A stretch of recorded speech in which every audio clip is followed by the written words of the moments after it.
This is IGN. PlayStation 5 has hit a fresh sales milestone. Welcome to your IGN Daily Update. But first, Marshall Mathers III is no stranger to other names. You probably know him as Eminem or Slim Shady, or as the latter half of hip-hop super duo Bad Meat Evil. Or perhaps if you're a little younger, you might know him as the guy from Fortnite. Eminem's involvement with Fortnite goes back several years, with a guest turn in 2023's The Big Bang Live event that saw him rapping over a post-apocalyptic skyline before popping up in the game's in-game shop as a skin. Next, Eminem returned for the conclusion of 2024's Chapter 2 remix, this time holding a rap battle version of the Battle Royale's memorable monster vs. mech fight, one of the funniest things the game has done in some time. That mini-season included Eminem's hideout as an in-game location and also featured an exotic minigun that rapped Eminem lyrics as he fired.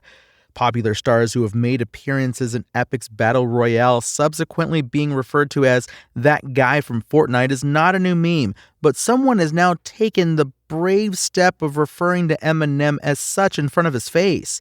Thankfully, judging by a video of this moment, the rapper took it humorously and laughed along.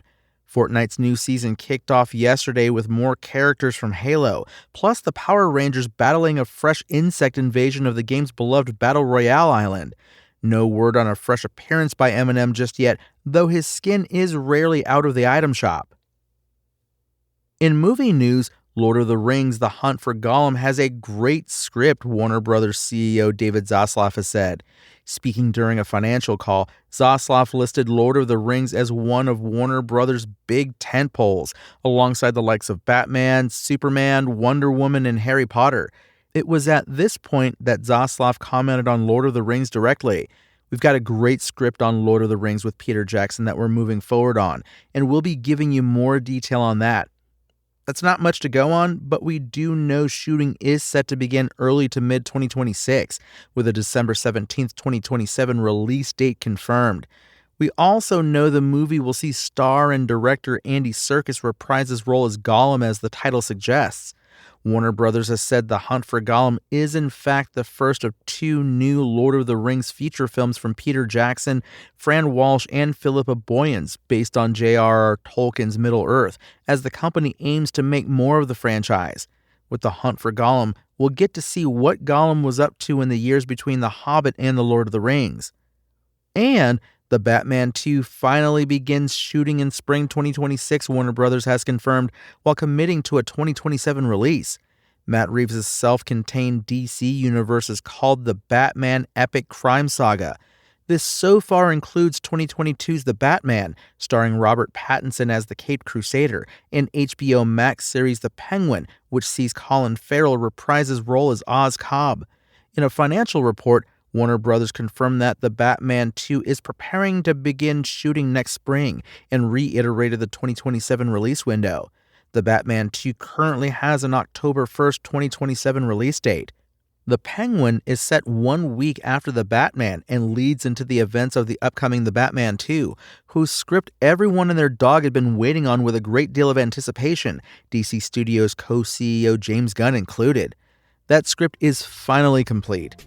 In the same financial report, Warner Bros. Suggested The Penguin Season 2 is in the works.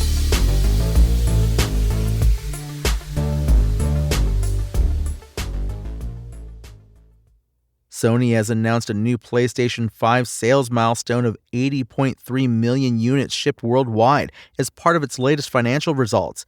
That total is accurate as of June 30th, 2025, and represents an additional 2.5 million consoles shipped during the preceding 3 months, an amount that's very slightly up on the same period last year.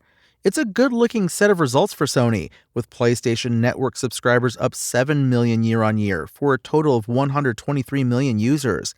PlayStation Plus official 15th anniversary trailer combined sales of PS5 and PS4 games hit 65.9 million copies for the past quarter, another rise year-on-year by 12.3 million. Of these, 6.9 million units were of Sony's own first-party games, a figure that's up by 900,000 from the same time last year. After 5 years on sale, the PS5 is now bearing down on the lifetime totals for Xbox 360, around 84 million, and PS3 at 87 million, though it still has some way to go until it reaches the heights of some other consoles. Sony's PS2 remains the best-selling console of all time, with 160 million units sold. The original Nintendo Switch is close behind on a total of 153 million, with PS4 on 117 million and the original PlayStation on 102 million. How many more consoles can Sony sell this generation? This largely depends on how long this generation has left, with one report suggesting the PS6 launch is penciled in for 2027. That's your IGN Daily Update. My name is Tony Jackson, and if you want more news on your favorite games and entertainment topics, make sure to visit us at IGN.com. You can also download our free app on your phone or console and subscribe to our weekly podcasts through the podcast service of your choice.